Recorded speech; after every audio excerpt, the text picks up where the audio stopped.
ایک جملہ میں آخری بول دوں اور بڑا قابل لطف جملہ ہے، معنی بھی میں کرنے لگا ہوں۔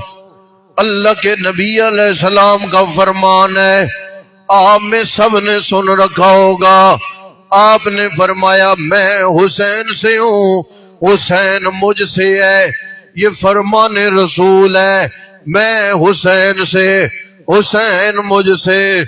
کئی مطلب بیان کیے جا سکتے ہیں، لیکن ایک معنی میں کرنے لگا ہوں، قابل لطف ہے، قابل غور ہے، قابل توجہ ہے۔